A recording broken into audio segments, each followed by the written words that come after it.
Hello, hello, high level listeners. We're back with a brand new phrasal verb video for you today. Do you often get into new TV shows, podcasts, different kinds of music? Or maybe you prefer to flip through a few songs while you queue up the next ones? If you aren't familiar with any of these phrasal verbs that I just said, don't worry. We're about to explain all of these, plus 7 more useful everyday phrasal verbs to help you take your English to the next level. Yes, that's right. So you might have already guessed that today's topic is all about watching TV, listening to podcasts, or music. And this is a very casual topic, so phrasal verbs fit this topic perfectly because phrasal verbs are also very casual language. So we're about to share 10 commonly spoken English phrasal verbs on this subject. And like always, we're going to give you the phrasal verbs in this context only about TV and music, because we know it makes studying phrasal verbs a bit easier to understand and to remember them as well. And speaking of studying, we're really excited to announce that we've put together a study pack based on episodes 1 through 10 of our phrasal verb series.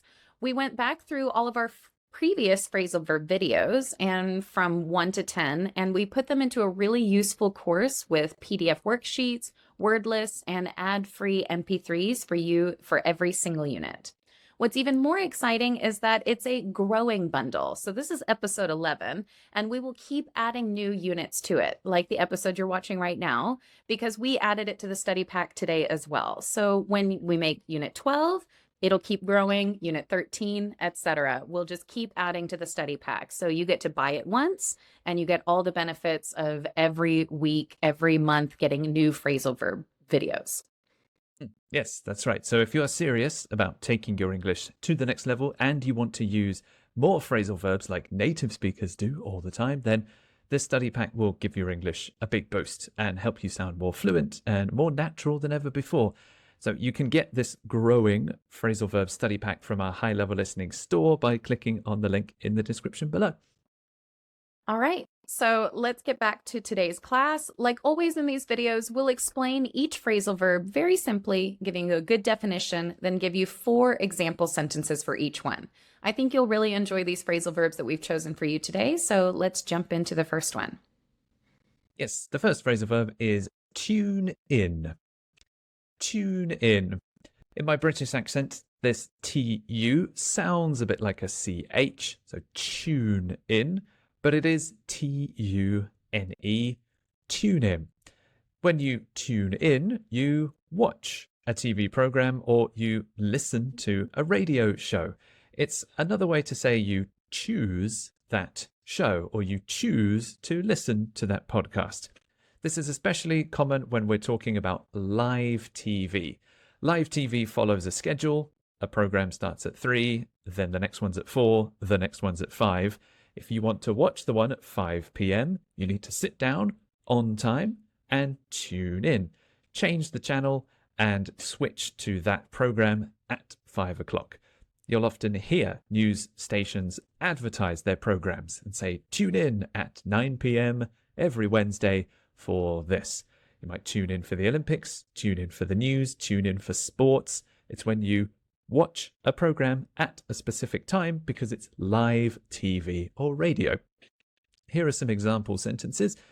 Millions of people tuned in to watch the royal wedding. Another one. We're going to tune in to that new comedy show everyone's talking about.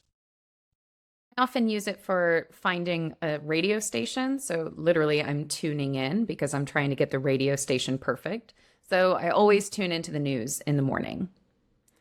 Don't forget to tune into the season finale tonight. I hear this all the time, especially with live TV when something big is about to happen. There's a season finale. There's something really crazy going on. Don't forget to tune in tonight. All right, so this phrase that we have is actually kind of a 3-part, to catch up on something, okay? Usually we say that we catch up with people and we catch up on things like TV shows, the season finale that we missed last week. We need to catch up on something. Now, usually we have to catch up on something because before, when we wanted to do it, we didn't have time. So I really wanted to catch the season finale. I really wanted to tune in last week, but I went out for dinner that night, and so I didn't see it.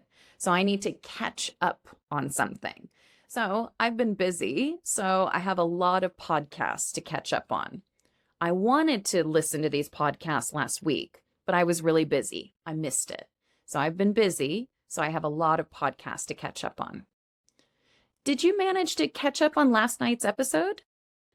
It sounds like I missed the episode yesterday, so my friend watched it and she's waiting for me to catch up on everything. Did you manage to catch up on last night's episode? Yes, it's exactly as Kat described. If you missed something because it was live or you're unavailable, you need to catch up because all your friends want to talk about it, but they don't want to give you any spoilers or tell you what happened. So you need to catch up and then you can both chat about your favorite part and what happened. Some more example sentences. I need to catch up on the latest episodes of my favorite podcast. Or don't give me any spoilers. I still need to catch up. You can also hear how we connect the words catch up. Don't give me any spoilers. I still need to catch up. Okay, phrasal verb number 3 is flip through. Flip through. If you are watching TV and you're kind of bored, you don't know what to watch, you just want to see what's on the TV, you might pick up the remote and flip through the channels. So next station, next channel, nope, no, ugh, boring, maybe. And you're looking, you're browsing, you're searching for something interesting. Nowadays, TV has hundreds, maybe thousands of channels, so you can spend a long time flipping through channels until you find something interesting and you stop flipping through and you decide to watch it. This can happen late in the evenings where the main programs are kind of finished and there's just old movies playing. You might flip through until you see a film you recognize and then be like, oh, okay, I'll watch this. Some example sentences. I was flipping through the channels and found a really interesting documentary. Or she was bored and started flipping through the TV guide. So that one is actually flipping through a book. You can use this with TV, and a TV guide is a small magazine about all the programs that week. Flipping through is turning the pages until you find something interesting as well. Sometimes if I'm just kind of flipping through videos on my phone, it's kind of like you're bored and you don't really know what you're looking for. So flipping through channels, do I want to read this book? I don't know. I'm not really sure. Do I want to watch these shows? I'm not sure. I'm not really sure. So flipping through or being flippant, which is kind of funny too, because that kind of means the same thing. You're bored and you don't know what you want, right? You're just, I'm not sure. I'm not sure. So he spent the whole evening just flipping through channels. Nothing good was on. I remember this as a kid, especially, you can look at the TV guide, but sometimes you just feel like, yeah, nah, maybe. I'll just turn off the TV, because when you spend about 20 minutes flipping through all the channels and nothing is on, that's the worst, right? So I get so annoyed when people flip through channels while I'm trying to watch something. My brother and sister used to grab the remote from me while I'm watching something and they say, "What's on?" I'm watching something here. Excuse me. Don't be flipping through the channels. Go back to my channel. Go back to my channel. Yeah, I was watching that. Yeah. Okay, so our next phrasal verb is really good for anything that you are interested in. So if you are interested in something, you are getting into it. So if you are flipping through channels and you say, "Oh, that's actually that looks kind of good. I'll watch it for a moment or two." And then you start watching it and you kind of like the characters and you kind of like the story and you start to really get into it. So if you become interested in, or sometimes I say I get invested into something as well. Maybe this show is actually kind of stupid, but I like the characters and the plot was silly, but now I'm invested. Okay. So as you get into something and you get more and more invested, you really become interested in that. So have you seen that new documentary? It's amazing. You should really get into it. I'm trying to get into podcasts, but I haven't found one that I like yet. So to get into something means that you're starting something new usually, and you're becoming more and more interested in it, basically. So if you are trying to get into a sport, you're trying to like it more and more. So if you're trying to get into podcasts, maybe you don't usually listen to podcasts, but you don't want to waste your time just scrolling through your phone or flipping through the channel. So you'd like to get into something new, like a podcast. Yes, TV shows and podcasts are a good example because they're often quite long. A TV show could have many, many, many, many episodes and seasons. Some podcasts have thousands of episodes as well. So I think when you get into it, it takes a long time. You listen to one and you're like, it's okay. You listen to another one and you're like, okay, I like it a bit more. And then by the third one, you're like, oh, okay, I like this. I'm getting into it. But I hate when it takes 3 episodes to get into something. Oh, absolutely not. I will turn that Right. crud off Fair. right That's true. away. Some people don't like that. True. Yeah, if I'm not into it, if I don't get into it within the first episode, I probably won't continue watching it.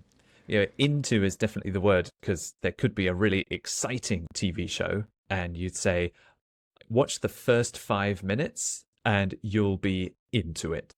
Or I was into it after 5 minutes. After the opening scene, I was into it. And so, yeah, when you get to know the characters more, like Kat said, when you get to know the story more and you start to get connected to them, that's when you get into it. And then you want to watch all of it. You want to know what happens. Then you're sucked into it. Like you can't stop yourself. Exactly. Yeah, it's too late. You have to see all the episodes. Some example sentences. I didn't think I'd like it, but I'm really getting into this new series. So it can even surprise you if it's a genre you're not used to, or it's an actor that you don't normally like, but it's a good show, you actually get into it. One more sentence. He's really gotten into true crime podcasts lately. So that's the third form, gotten into. I have gotten into, he's really gotten into true crime podcasts lately. Okay, next phrasal verb is zone out. Zone out. We've actually talked about this one before, I think, on like a morning commute when you're really tired in the morning and you have to go to work and you're not thinking of anything. The same thing can happen when you're watching TV.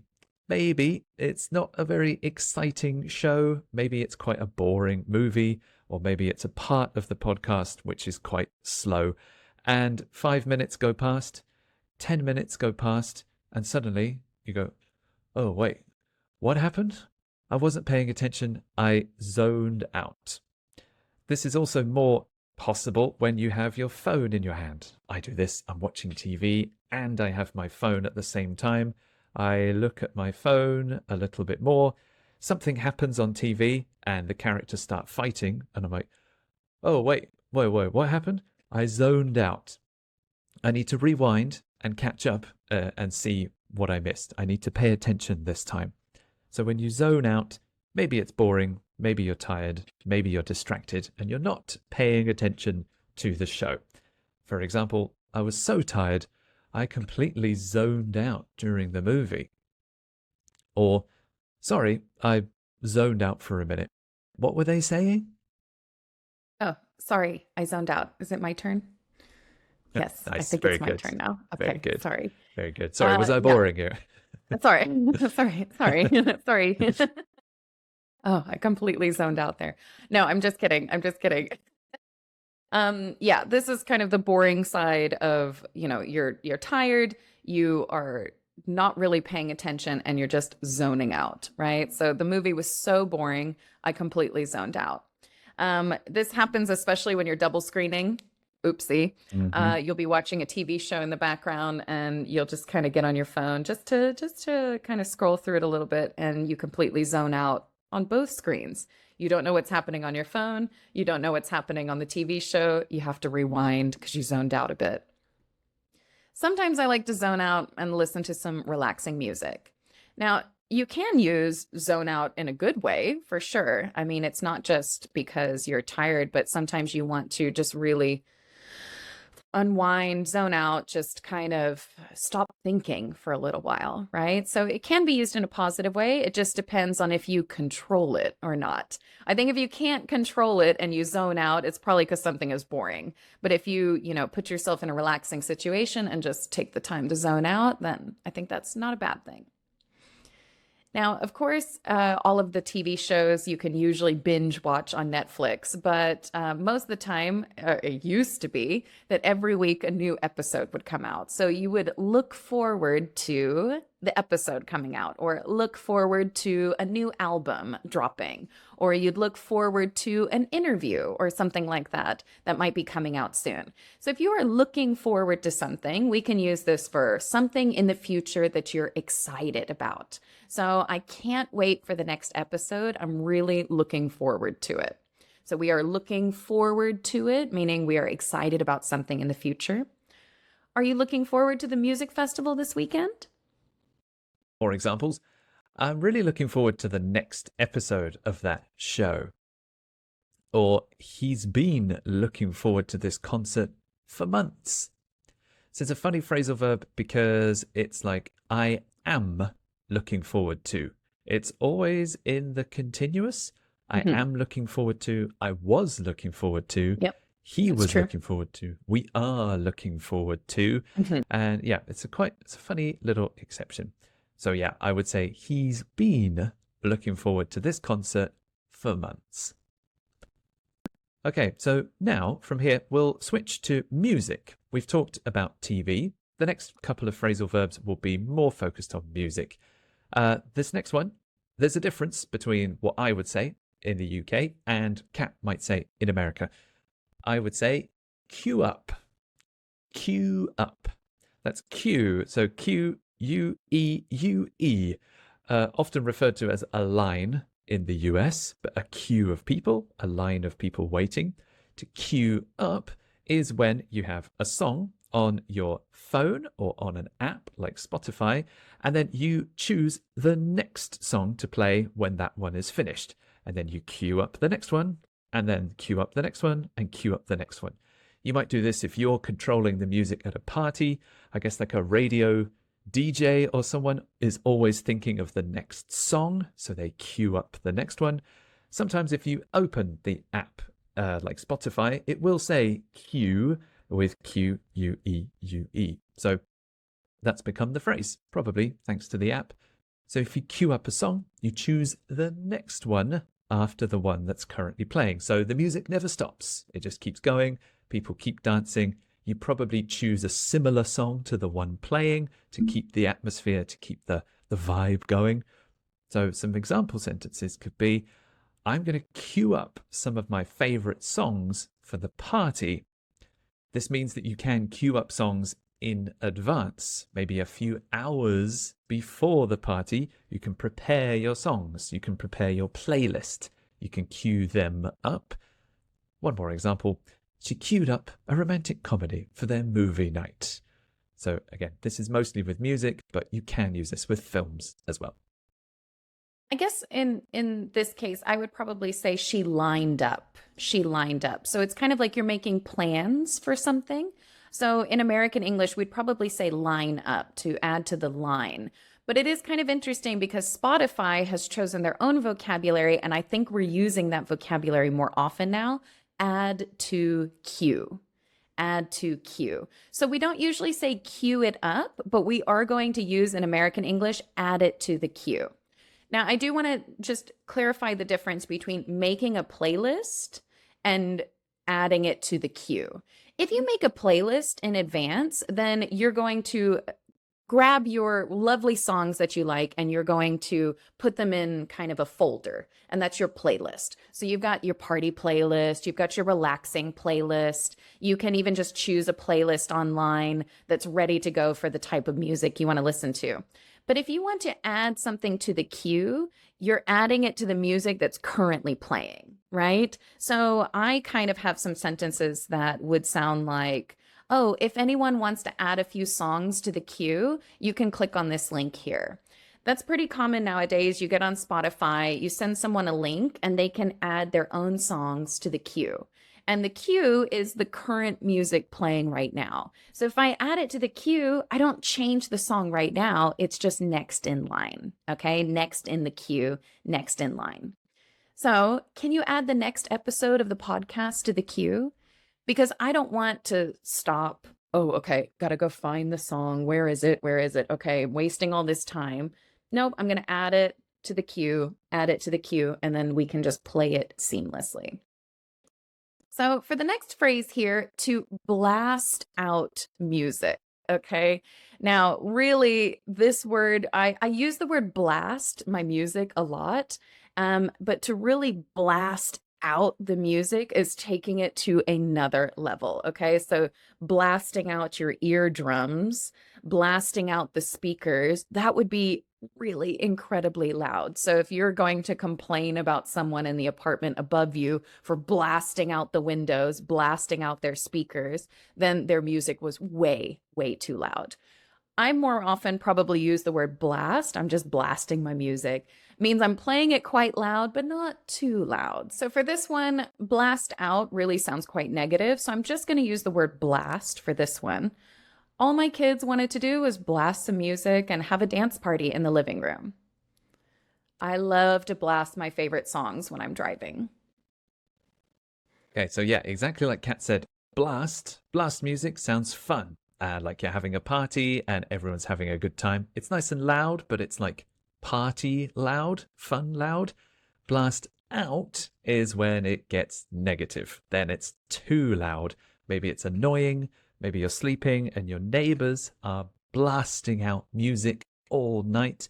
You might bang on the walls or even knock on their door and ask them to turn it down. Maybe the next day you wake up very tired.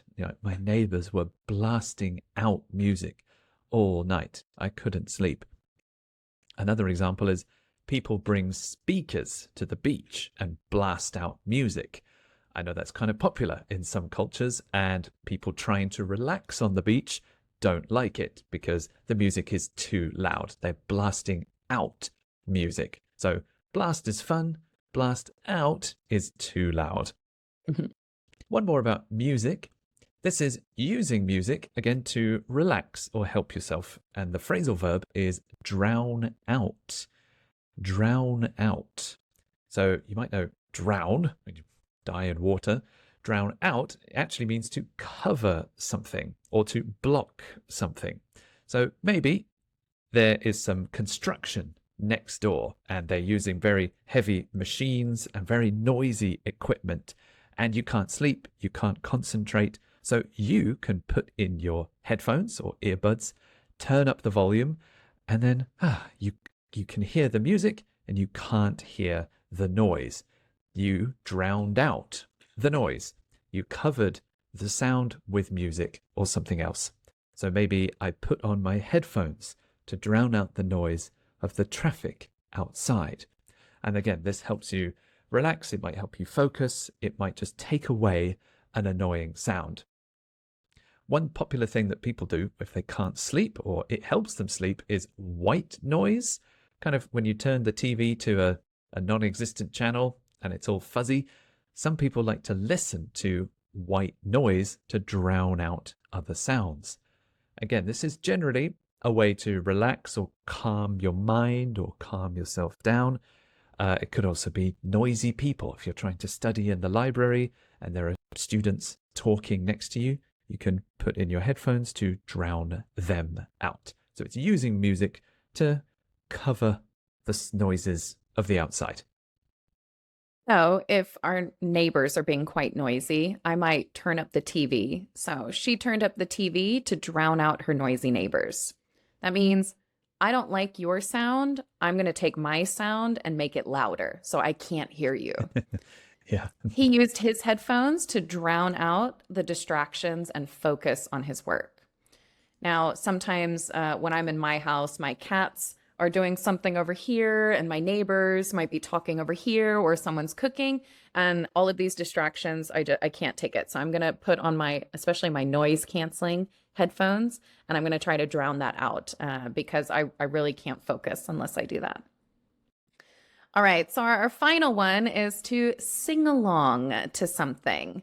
You might have heard, if you have kids especially, you might do a sing along where the kids are invited to sing along to the songs together. That means we get to sing it while we're listening to it. Now, I love to sing along to every song I know. I love to listen to the lyrics. I love to learn the lyrics so I can sing along. And so I can sing along. I can sing along to the song. All right. So I love to sing along to the radio in the car, even if I don't know all the words. I'll just belt it out.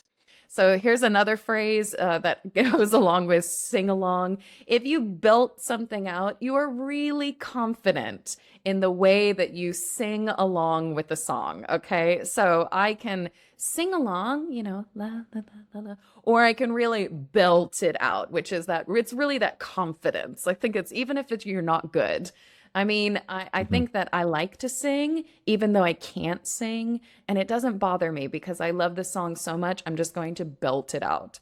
So she was singing along to the music while she cooked dinner, and she belted out her favorite song after a few drinks. All right, there's that confidence, that couple of the drinks at the end of the evening.